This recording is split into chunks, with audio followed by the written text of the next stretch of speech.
Hello and welcome to a Microsoft Flight Sim add-on showcase. Today you're getting a run for your money.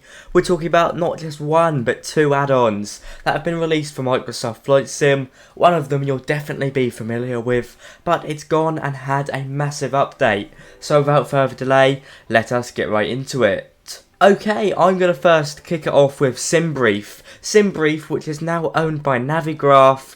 Many of you will be familiar with this software. If you fly airliners of any sort on Microsoft Flight Sim on PC or maybe on Xbox, you may use SimBrief to make your flight plans. It has been my go-to bit of software for flight planning for years now, with X-Plane and Microsoft Flight Sim, and I'd imagine some of you guys have been using it probably longer than I've been flight simming for now. Anyway, it has had a massive update. It really looks good and modern, so let's take a look, shall we?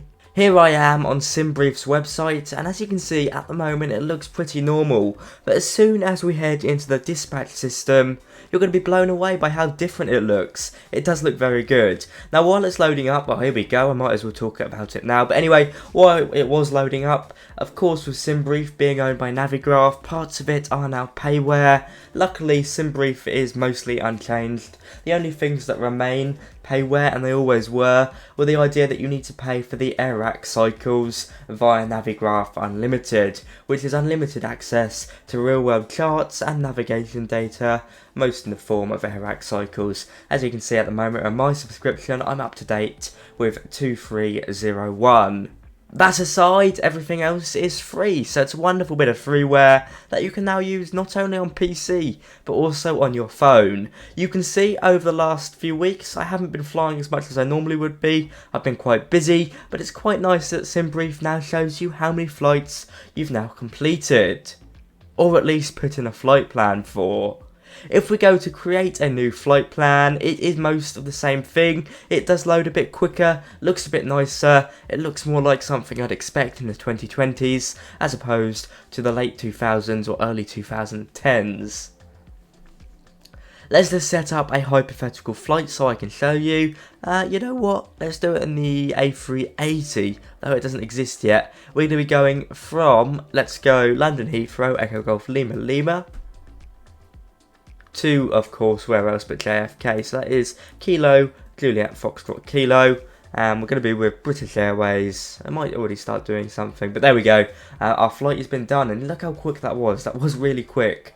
And you know, before it wasn't slow, but it's definitely quicker now, which is great to see. So aside from presentation, everything is basically all the same, but definitely some optimization in the back of the program to make it a lot quicker. Heading back to the dashboard, you can see it shows us what aircraft types we use, our latest flight plan, and at the top as well, we've also got tabs to do with software downloads, and this is the SimBrief downloader. I'm sure most of you will have heard of this, but it basically allows you to automatically download your flight plans in the type of format you would like, whether that be in PDF or loading it into the PMDG 737 for example. I would recommend you get that if you haven't done already. And then for you nerds out there, me included, there's quite a nice bit that shows you how the database is running, so we've got access to everything correctly from ATIS to oceanic tracks to VATSIM routes to NOTAMs, very important stuff. It is very cool, and to be honest, when a takeover does happen in real life, people are always somewhat worried over what the new company will do to that product or service, and I have to say, Navigraph have done nothing but improve it, so I am very happy with them. It's very impressive, well done guys.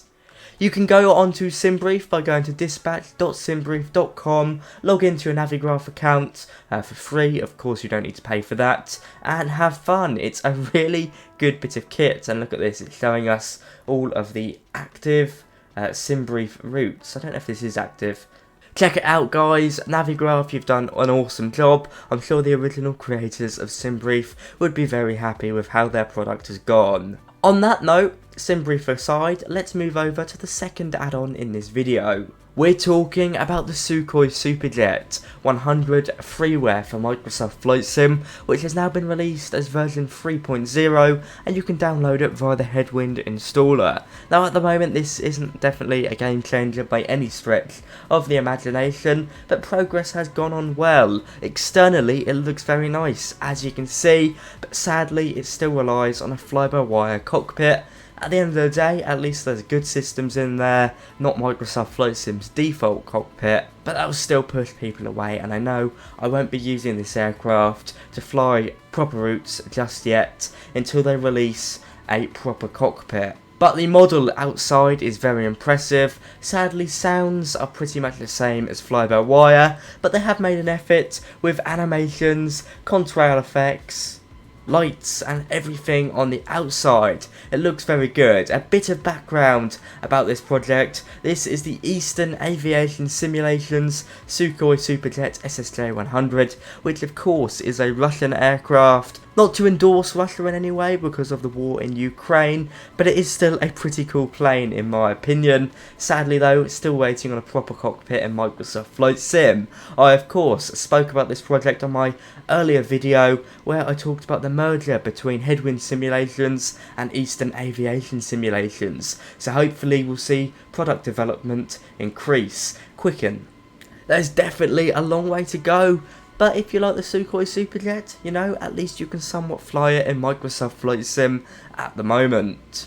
They have of course made some adjustments to the flight model, so it doesn't feel like you're flying an A320, definitely feels a lot lighter, is a lot more nimble, probably unrealistically nimble. I was going all over about the place on my first takeoff. A collection of liveries as well, all Russian airlines that, to be honest with you, I had never heard of or seen of before. On most bases, you know, there's still a lot of work to go, as I've said, but I'm sure they will update it, especially seeing as they're working with a Headwind Aviation or Headwind Simulations team, I should say, who of course are known for their A330-900 Neo.